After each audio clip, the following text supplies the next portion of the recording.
Niining panahon nga ang putling ebanghelyo gihagis sa mga hiwi nga pagtulunan. Kinahanglan mo barug ang mga tinunan ni Kristo sa pagpakigbisog sa paglaban sa pagtuo, nga magkausa ug alang sa tanang panahong gihatag sa Dios ngadto sa iyang katawan. Maoy hinungdan nga namugna kining tulumanon ang putling ebanghelyo. 30 minutos nga pagsabwag sa tinuod nga ebanghelyo. Kauban ni Pastor Jeremias Hangad, ang putling ebanghelyo. Tulumanon nga gihatod kaninyo sa Herald of Grace Radio Ministries Philippines. Ang putling ebanghelyo.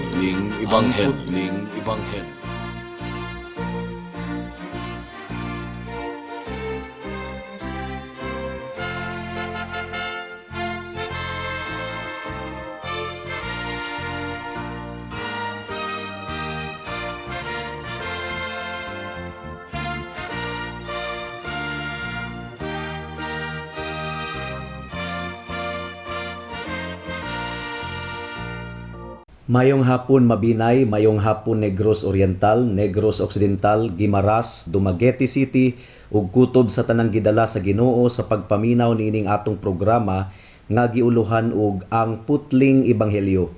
Kini ang inyong igsuon og higala sa kahanginan si Pastor Jeremias Lauri Hangad sa Herald of Grace Radio Ministries Philippines, dinuyugan sa iglesia nga nag-sponsor niining atong programa, ang Salitran Covenant Bible Church sa Barangay Salitran, Dakbayan sa Dasmariñas, Probinsya sa Cavite.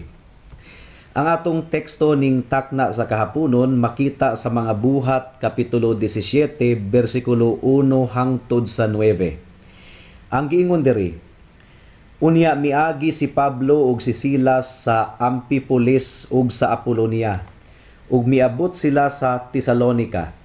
Didto may usa ka sinagoga sa mga Hudiyo ug miadto si Pablo sumala sa iyang nabatasan. Sulod sa tulo ka adlawng igpapahulay, nangatarungan siya didto sa mga tawo pinasikad sa kasulatan ug iyang gipasabot ug gipamatud-an ngadto kanila nga ang Mesiyas kinahanglan gayod nga mag-antos ug mabanhaw. Siya miingon, kining Jesus nga akong gisangyaw kaninyo mao ang Mesiyas. Nakabig ug mitipon kang Pablo ug kang Silas ang pipila sa mga Hudiyo ug ingon man ang daghang Griego nga nagtuo sa Dios ug ubay-ubay sa tinamod nga mga babayi. Apan nasina ang mga Hudiyo ug gitigom nila ang mga bugoy nga nagyampungad sa kadalanan aron paghimog kasamok. Unya ilang gigubot ang tibuok syudad ug gisulong ang balay ni Jason sa tuyo nga makit-an nila si Pablo ug si Silas aron paatubangon sila sa mga tawo. Apan kay wala man nila makit-i, ilang gidala si Jason ug ang pipila sa mga kaigsuunan ngadto sa mga namunuan sa syudad. Naninggit sila, kining mga tawhana naghimog kasamok bisag asa sila paingon ug ania sila karon sa atong syudad. Ug gipapuyo sila ni Jason sa iyang balay. Silang tanan naglapas sa mga balaod sa emperador ug nag-ingon sila nga adunay laing hari nga ginganlag Jesus. Nagubot ang mga tawo ug ang mga namunuan sa syudad sa pagkadungog nila niini. Human kakuhaig piyansa si Jason ug mga kauban, gibuhian nila sila. Dali ra kaayong natukod ang simbahan didto sa Tesalonica, mga kaigsuunan. Natukod kini sulod lamang sa 3 ka semana.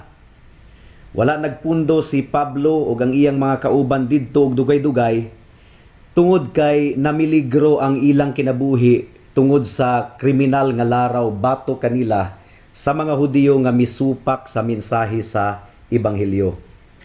Kung atong basahon ang bersikulo 2, murag matingala ta nganong nagpadayon gihapon og bisita si Pablo sa mga sinagoga sa mga Hudiyo aron sa pagwali sa ebanghelyo didto.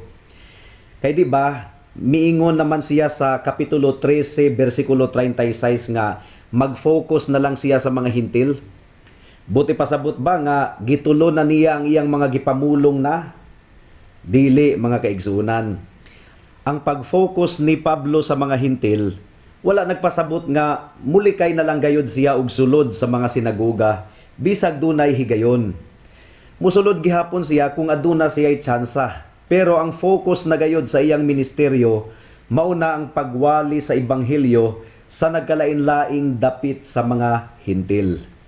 Gawas pa, giangko ni Pablo sa Roma Kapitulo 1, versikulo 5, nga dako gihapon kaayo ang iyang kahangawa alang sa kaluwasan sa iyang mga isig ka Hudiyo. Adunay tulo ka bahin ang atong pamalandong ning takna sa kahaponon. Una, ang patukuranan sa buluhaton sa pagwali. Ikaduha, ang mga disiplina nga kalakip sa buluhaton sa pagwali.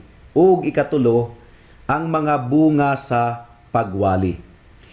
Mudangat na kita sa unang punto, ang patukuranan sa buluhaton sa pagwali.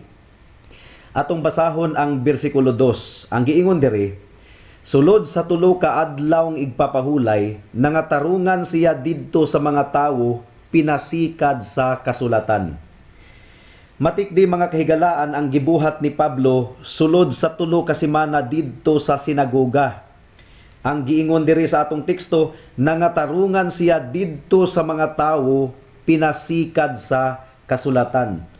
Unsa may but ipasabot ni ini?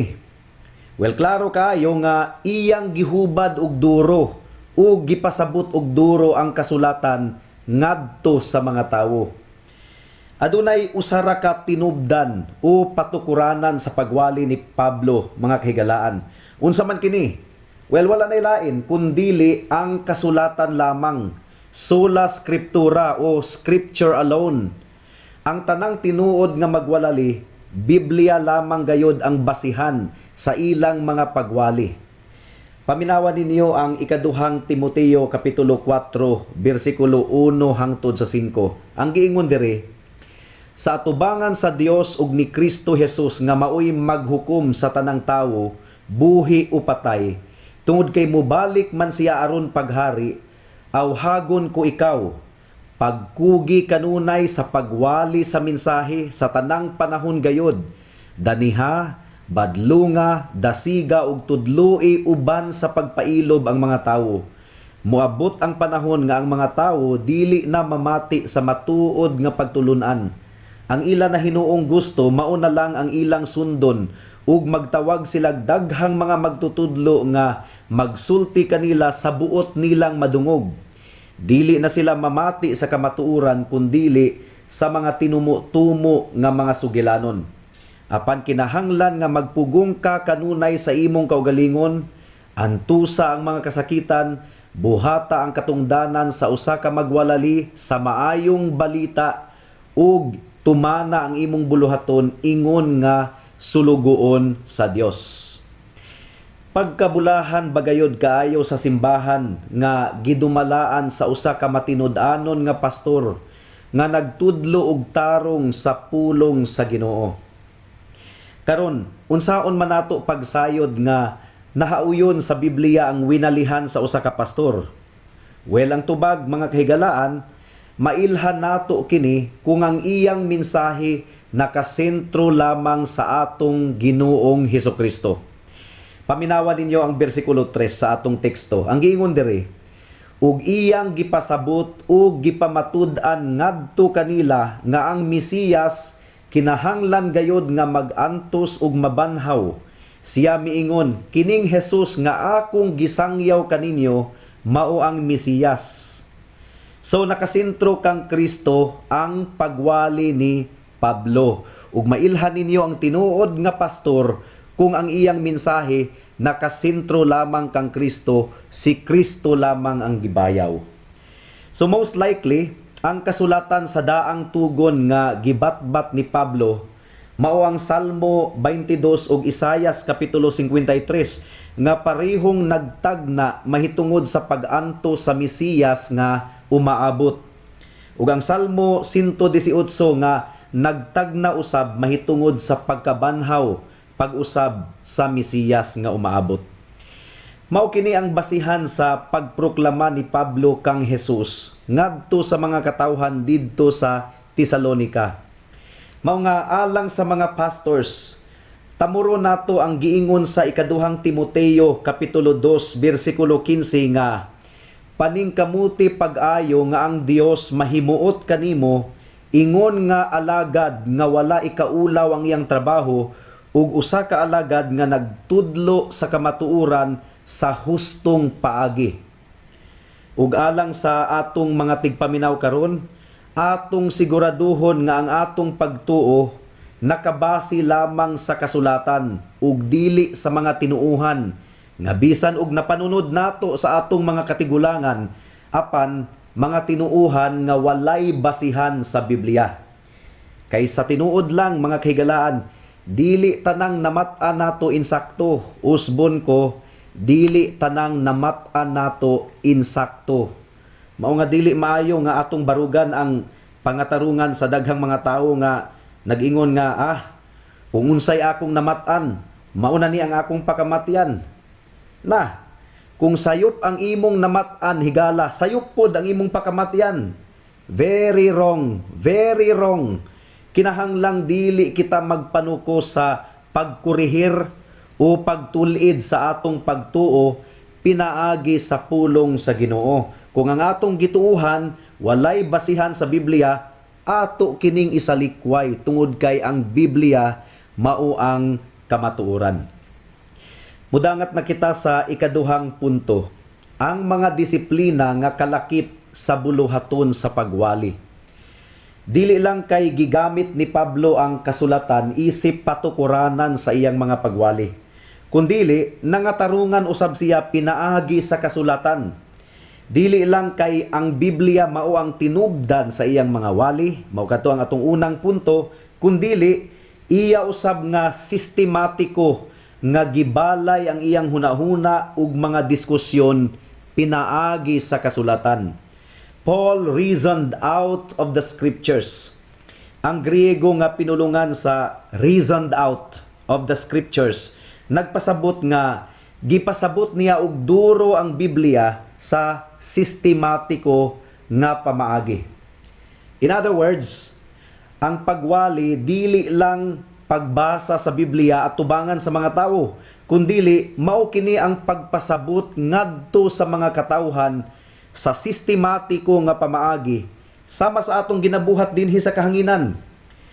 Kini tungod kay ang pagwali kinahanglang parihong scriptural ug rasyonal ug gigamit ang insaktong panabot ug pagpasabot. Kinahanglan nga ang Biblia lamang ang pundasyon sa atong pagwali ug nga tun-an usab nato kini og duro ug hapsayo nato ang pag-organisa sa mga punto aron masabtan kini sa mga tawo.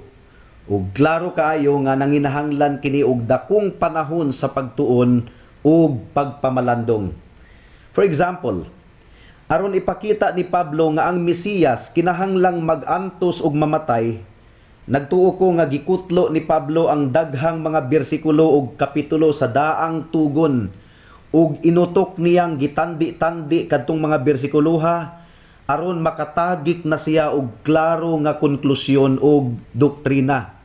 Dili ka nang maglukso-lukso kitag pakli sa Biblia, unya pilion ra nato ang gusto natong kutloon, dili. Kinahanglan gayod nga sistematiko ang atong pagtuon sa Biblia. Ug kung familiar kita sa mga sinulat ni Pablo ug sa uban pang mga manunulat sa Bag-ong Tugon, klaro gayud kaayo nga mao kini ang pamaagi nga ilang gigamit sa ilang pagpamatuod nga si Hesukristo mao gayud ang gitagna nga Mesiyas.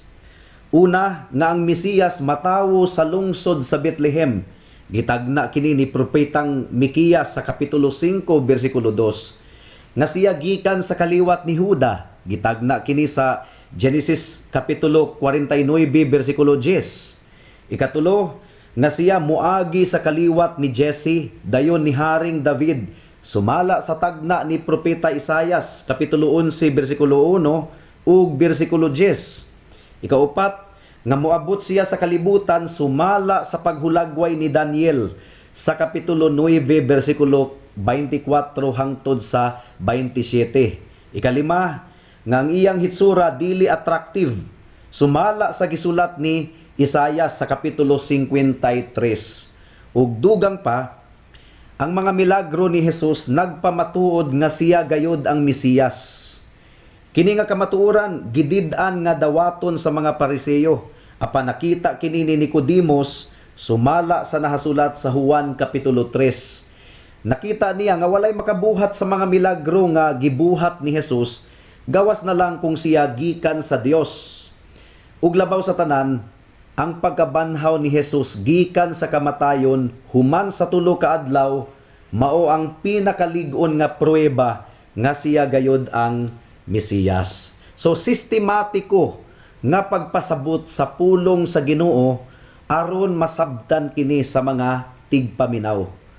Ug niadtong nabanhaw si Jesus, nagpakita siya sa duha ka disipulo didto sa dalan padulong sa Emmaus. Wala siya mailhi ni adtong duha ka mga disipulo, apan gipasabot ni Jesus ngadto kanila gikan sa kasulatan ang mahitungod kaniya ingon nga Mesiyas ug Kristo. Paminawan ninyo ang Lucas kapitulo 24 bersikulo 25 hangtod sa 27. Ang giingon dire, unya miingon si Jesus kanila, pagkabuang gayod ninyo, pagkadugay ninyong mutuo sa tanang gisulti sa mga propeta. Dili ba kinahanglan man nga mag-antos ang Mesiyas niining mga butanga, ug unya musulod sa iyang himaya? Ug gipasabot ni Jesus kanila ang gisulti mahitungod kaniya sa tibuok kasulatan, sugod sa mga basahon nga gisulat ni Moises hangtod sa mga sinulat sa tanang propeta.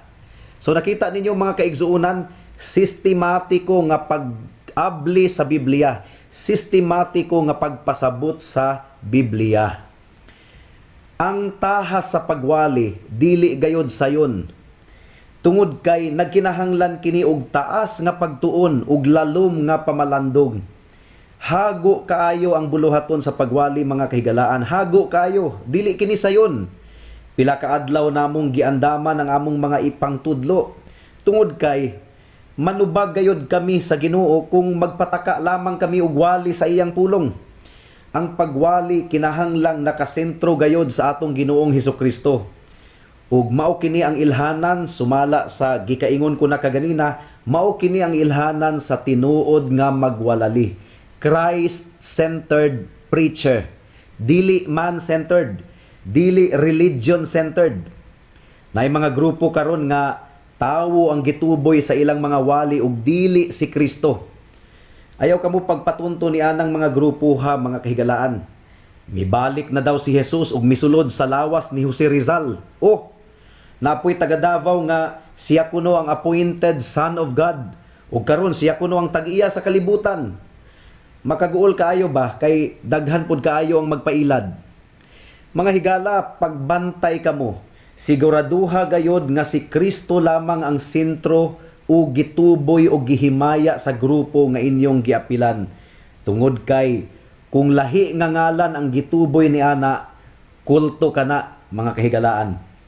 Ang tinuod nga Christian group nagabayaw lamang sa atong Ginoong Hesukristo, ingon nga bugtong Dios ug manluluwas. Ug nagamantala lamang sa ebanghelyo sumala sa nahasulat sa kasulatan. Ang ebanghelyo nga nagpasabot kanato nga kita makasasala ug dili kita makaluwas sa atong kaugalingon, apan si Kristo maoy nagpas-an sa tanang silot sa sala didto sa krus. Aron nga ang bisan kinsang maghinulsol sa ilang sala ug musalig lamang kaniya, dili malaglag kundili makabaton og kinabuhing walay katapusan. Mudangat na kita sa ikatulong punto, ang mga bunga sa pagwali. Kung atong basahon ang bersikulo 4 sa atong teksto, makita nato diri ang tamis kaayong bunga sa mga paghago ni Pablo. Ang giingon sa bersikulo 4, nakabig ug mitipon kang Pablo ug kang Silas ang pipila sa mga Hudiyo, ingon man ang daghang Griego nga nagtuo sa Dios ug ubay-ubay sa tinamod nga mga babayi. Wala di ay totally nga gitalikdan sa Ginoo ang mga Hudiyo. Tungod kay pipila man kanila ang nakabig ug mitipon kang Pablo ug kang Silas. Apan klaro kayo nga nalabuan ang ilang numero sa daghang mga Griego nga nagtuo sa Dios ug sa ubay-ubay nga mga tinamod nga mga babayi nga nakabig ngadto kang Kristo. Apan sa bersikulo 5, gipahibalo kita nga aduna po'y laing matang sa bunga ang pagwali ni Pablo. May mga Hudiyo nga nagpabiling gahi bisan pag napaminawan na nila ang pagsangyaw sa Ebanghelyo. Paminawan ninyo ang bersikulo 5. Ang giingon dire, apan nasina ang mga Hudiyo o gitigom nila ang mga bugoy nga nagyampungad sa kadalanan. So mga tambay ni, aron paghimog kasamok. Unya ilang gigubot ang tibuok syudad o gisulong ang balay ni Jason sa tuyo nga makita nila si Pablo ug si Silas aron paatubangon sila sa mga tawo. Kasina ang tinuod nga rason nganong wala sila nakabig ngadto kang Jesus. O kung mahinumduman ninyo mga kahigalaan, kasina usab ang tinuod nga rason nganong maisugon gayod kaayong mialkontra ang mga Pariseo, Saduceo ug Iskriba kang Jesus. Well, unsa may ilang gikasinahan? Gikasinahan nila ang pagdaghan sa laing relihiyon. Sakit alang kanila nga ang mga tawo mibiya sa ilang relihiyon nga Judaismo aron sa pagsunod sa pagtulunan ni Jesus. Nasina usab sila nga daghan na ang mga naminaw kang Jesus ug gitalikdan na sila sa mga tawo. Now in the case of Paul and Silas, nasina sila nga daghan na ang naminaw kang Pablo ug kang Silas. Na murag dunay kompetensya sa pagtamod sa mga katawhan alang kanila. Ug ang ilang pamaagi aron mapakgang silang Pablo, dili na debate, dili na panagdiskurso, kundili pagmugna na og kagubot aron masakitan ang mga katawhan sa Dios. Tinuod gayod nga buhato ni Satanas ang kutob sa iyang mahimo aron lamang pugngan ang pagkuyanap sa Ebanghelyo. Kinahanglang magmaigmat kanunay ang mga sulugoon ni Kristo, mga kahigalaan. Tungod kay ang nahitabo sa panimalay ni Jason sa atong teksto, posible usab nga pagabuhaton sa mga daotang tawo ngadto sa mga magwalali sa pulong sa Ginoo. In fact, mas dali pa man gani ang pagdaot sa mga sulugoon sa Ginoo karon kaysa sa una, kay mabuhat kini karon pinaagi sa social media, sa Facebook ug Twitter ug YouTube. Dili na gayud maihap ang mga pagpangdaot kanamo mga kaigsuonan sa mga tawo nga kaaway sa Ebanghelyo ni Kristo. Ug maayo gayud kaayo mangitag pamaagi kining mga tawhana aron madaot gayud ang mga katawhan sa Dios. Usually, mamanipulate nila ang mga inila nga mga tawo aron mulaban kanila. Susama sa nahitabo sa bersikulo 6 ug 7, paminawan ninyo. Apan wala man nila makit si Pablo ug si Silas, ilang gidala si Jason ug ang pipila sa mga kaigsuonan ngadto sa mga namunuan sa syudad. Naninggit sila. Kining mga tawhana naghimog kasamok bisag asa sila paingon ug ania sila karon sa atong syudad ug gipapuyo sila ni Jason sa iyang balay. Silang tanan naglapas sa mga balaod sa emperador ug nag-ingon sila nga adunay laing hari nga ginganlag Jesus. Well, apan bisan pa niining tanan mga kahigalaan, nagpabilin gihapon nga nagmadaugon ang Ebanghelyo hangtod karon. Tungod kay nagsaad na si Kristo nga bisan ang mga pultahan sa impyerno dili makasugakod sa pagsangka batok sa iglesia sa atong Ginoong Hesukristo. Karon mga kaigsuonan, kung ang mga kaaway sa Ebanghelyo pwedeng makahimo og kagubot sa katilingban ug makatumo-tumo og sumbong ngadto sa mga awtoridad aron madaot ang mga sulugoon ni Kristo kaniadto, how much more karon? Usbon ko, kinahanglang magmabinantayon kita. Atong itutok ang atong pagsalig ngadto sa atong Ginoong Hesukristo. Sa nahitabo kang Jason ug sa iyang mga kauban, maayo na lang gani nga pwede pang mapiyansahan ang kaso nga gipasaka bato kanila. Mao nga gibuhian ra usab sila human sila makapiyansa. Mudangat na kita sa mga aplikasyon. Alang sa mga magtotoo, iapil ninyo ang mga pastors nga susama kanamo sa inyong mga pagampo. Iampo ninyo kami nga magpadayon kami sa among kaisog, kaligdong ug kadasig sa pagpanangyaw sa ebanghelyo ni Kristo. Iampo usab kami nga mahimo kaming masinugdanon sa tanang higayon sa mga sugo sa atong Ginoong Hesukristo. Ug tamuri usab ninyo ang nahasulat sa Hebreyohanon kapitulo 13 bersikulo 17 nga nagaingon, tahura ang inyong mga pangulo ug tumana ang ilang mga sugo. Kini sila walay pahulay sa pag-atiman sa inyong mga kalag, kay maghatag man sila og husay sa ilang pag-alagad sa Dios. Malipay sila sa pagtuman sa ilang buluhaton kun tahuro ninyo sila. Apan kun dili, masubo sila sa pag-alagad kaninyo ug kana dili makatabang kaninyo.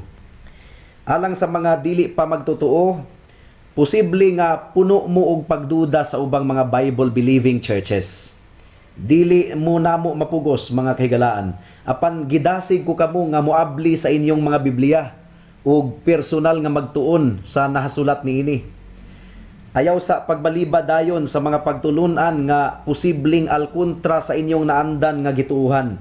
Sutaan ninyo mismo kung unsa gayod ang nahasulat sa Biblia. Ug confident ako mga kahigalaan nga sa pagbasa ug pagtuon ninyo sa Biblia, kung kinasing-kasing lamang gayud kini, makaplagan gayud ninyo ang tinuod nga Kristo ug tinuod nga ebanghelyo. Nahitabo na kini sa daghan ng mga tawo, pareho sa nahitabo kang Major Daniel Whittle, usa ka Amerikano nga sundalo. Nagdumili siya sa pag-abli sa iyang Biblia ug pagsunod sa pagtuo sa iyang Kristohanong mga ginikanan. Apan usa ka adlaw niana samtang na-admit siya sa hospital tungod kay nasamaran man siya sa gubat, gihangyo siya sa nurse nga paampuan ang usa ka batan-on nga sundalo nga himalatyo na, nga nag-request nga dunay moampo alang kaniya tungod kay mamatay na siya. Siyempre, may balibad si Major Daniel Whittle tungod kay dili man siya magtotoo ug dili pud siya relihiyoso nga tawo. So miingon ang nurse kaniya, abi nako og Christian ka sir, kay nakit-an man gud ka nako nga nagbasa og Biblia. Ug mitubag siya, gilaay lang ko. Wala na ko'y laing mahimo pa, mao nga nagtanaw-tanaw lang ko sa mga pahina ni ining Biblia. So mihangyo ang nurse kaniya, sir, pagdrama na lang nga Christian ka, kay himalatyo na gitong batanon nga sundalo, naghangyo gayud nga dunay moampo alang kaniya sa dili pa siya mamatay. So ang nahitabo mga kigalaan, naulaw kaayo si Major Daniel Whittle nga magdrama ug magpakaaron ingnon nga Kristohanon. Mao nga misangpit gayud siya sa Ginoo for the first time. Miingon siya, Lord, kung tinuod ka, ipakita kanako ang imong mensahe. Ablihi ang akong mga mata sa akong pag-abli karon niining Bibliyaha. Gitubag sa Ginoo ang iyang pagampo mga kahigalaan. Pagbuklat gayod niya sa Biblia, natunong gayod ang iyang mga mata sa Efeso kapitulo 2 na nagpakita sa kahimtang sa kalag sa mga tawo nga wala pa kang Kristo. Mga patay sila sa ilang kasalaanan, mga madinumtanon ug anak sa pagdumot, ug nakita usab niya nga ang kaluwasan pinaagi lamang sa grasya sa Dios. Misiga ang iyang mga mata sa tumang kalipay niadtong nabasa niya ang bersikulo 8 ug 9 nga nagaingon, kay tungod sa grasya naluwas kamo pinaagi sa pagtuo ug dili kini gikan sa inyong kaugalingon kundili gasa kini sa Dios. Dili kini pinaagi sa inyong buhat aron walay bisag usa nga makapasigarbo. Giablihan sa Dios ang iyang mga mata. At that moment, nadawat niya ang grasya sa kaluwasan nga gikan lamang kang Kristo pinaagi sa pagtuo. Nagdali-dali siya og adto sa batanong sundalo nga himalatyon ug iyang gipaambit dayon ang ebanghelyo sa grasya sa kaluwasan diha kang Kristo. Gituuhan kini sa maong sundalo ug matod pa ni Major Daniel Whittle, namatay kini nga adunay kahayag sa iyang dagway ug siya usab migula gikan sa lawak diin nahimutang ang batanong sundalo nga bag-uhay pa lang nga namatay nga adunay pinasahi nga kalipay ug kalinaw. Si Major Daniel Whittle mga kahigalaan mao ang nag-compose sa himno nga atong gigamit ingon nga background music sa atong introduction sa atong tulumanon nga ang putling ebanghelyo kanang murag marcha. Higala ang nahitabo kang Major Daniel Whittle, mahitabo usab kanimo. Ang kaluwasan nga iyang naangkon, maangkon usab nimo. Kung ikaw maghinulsol sa imong mga sala, ug mutuog musalig lamang kang Hesukristo, ingon nga imong bugtong Dios ug manluluwas. Amen. Hangtod dinhi lang kita taman sa atong pagtuon karong taknaa tungod kay wala na kitay oras pa. Ako kamong padayon nga giimbitar sa pagpaminaw niining atong programa sa matag Miyerkules alas 6 hangtod sa alas 6:30 sa hapon dinhi sa Power 102.1 RFM. Daghang salamat. Alang sa dugang nga mga pangutana, mahimong mo text kang Pastor Jeremias hangad sa 0935 744 3030.